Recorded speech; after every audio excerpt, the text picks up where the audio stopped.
Hello everyone, TGM Techs here. Today we have the OnePlus X. Is it really worth $250 or is it just another garbage $250 phone? You will find out in just a sec.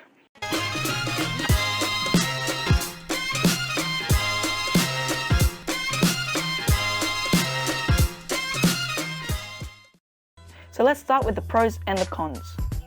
So the cons of this phone, it has no USB Type-C, no fast charging, no NFC, and no fingerprint. And it's sort of old processor, Snapdragon 801. But if you take that all aside, it has a beautiful 5-inch AMOLED display, its sleek body design, and its wonderful battery life. So let's move on to the design. The design is magnificent.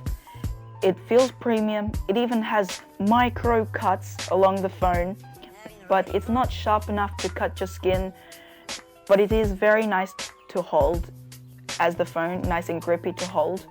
And the alert slider on your left is diamond cut shaped. And the back, as you can see, we have the Onyx version, the nice glass back, which attracts fingerprints, and the amazing 5-inch AMOLED display. And it has some buttons at the bottom, home, recent apps, and a back button. And these aren't backlit, which I don't like. I don't know if they couldn't fit the light in or something, but I wish they were backlit. And the speaker grills down the bottom, one speaker grill more like, I don't know what this is for, because the microphone is up here, so maybe this is just for looking cool or design. And now let's move on to the display. This is a 5-inch AMOLED display, 1920 by 1080. So it's 441 ppi, and it's a 1080p screen. So the screen is just amazing. Really, really enjoy the screen. And its whites are very nice. The blacks are very nice since it's an AMOLED display.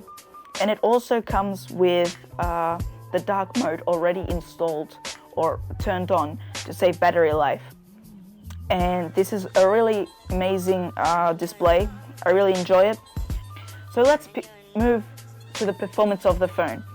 Under the OnePlus X is the Snapdragon 801 with clocked at 2.3 gigahertz and backed by the Adreno 330 CPU. And the Snapdragon 801 is was from 2014. So when you do emails and just browsing on the web slightly, you don't notice any difference. But when you start to play more intense gaming, that's when you start to see the phone to slow down a little. But it's not a big issue, I don't think. It's still a nice phone, of course. And it also has 3 gigabytes of RAM, 16 gigabytes of storage, 5.1.1 Lollipop, Exynos 2.1.2. So now let's look around the phone. So on our right, we have the power button. I would prefer to have the power button just a little bit higher. Then we have the volume rockers and the SD/2 SIM cards. So you could either have one SIM card and one SD, or 2 SIM cards and no SD. So that's a really nice feature. And then on the top, we have the microphone and the 3.0 headphone jack. And then on the left, we have the alert slider, which has diamond cuts in it, like I told you before. And at the bottom, it has supposed to have 2 speaker grills, but only one of them works. I think the other one is just for design. We have the micro SD charging, and it does not have fast charging, which is a bummer. And it has a 25 milliampere battery.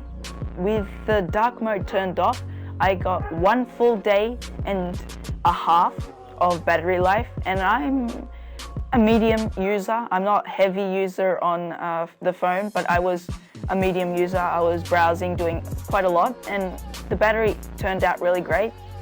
And with the dark mode on, I got about 2 full days so the dark mode does save quite a lot of battery life. Let's move on to the camera. Back-facing camera is a 13 megapixel camera with a HDR mode and autofocus mode, and the front-facing camera is at 8 megapixel, and it's a really wide camera, the front-facing camera for the selfies. It's actually really wide.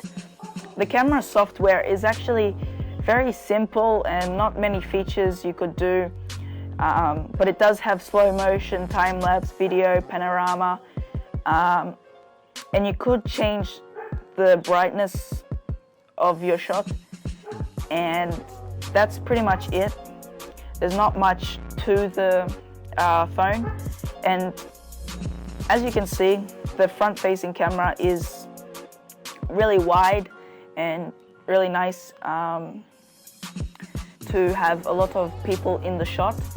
And with the camera samples, all my camera samples will be on my website, and the website will be linked in the description below.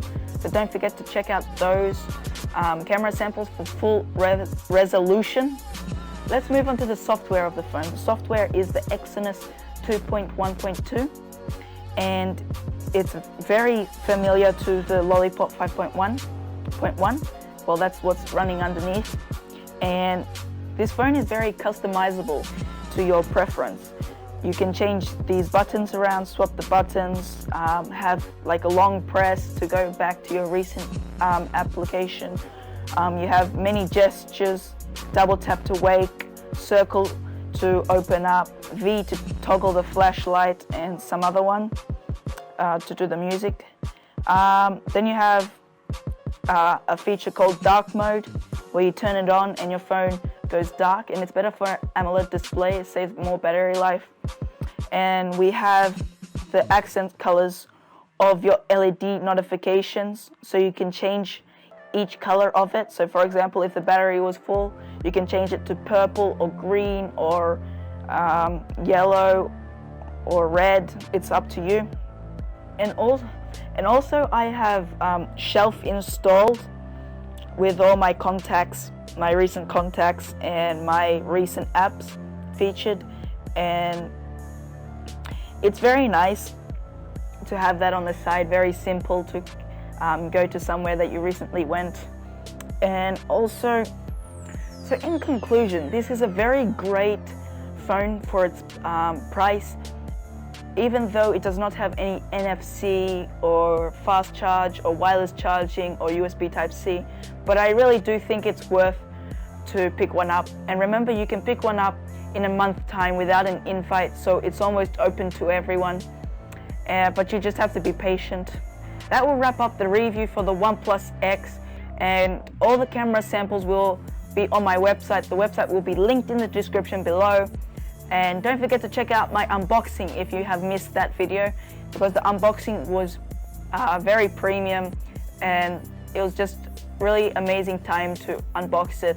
And hopefully you enjoyed this video, and if you did, please give this video a big thumbs up, as it'll help my channel a lot. And I'll hope to see you all in the next video. Bye!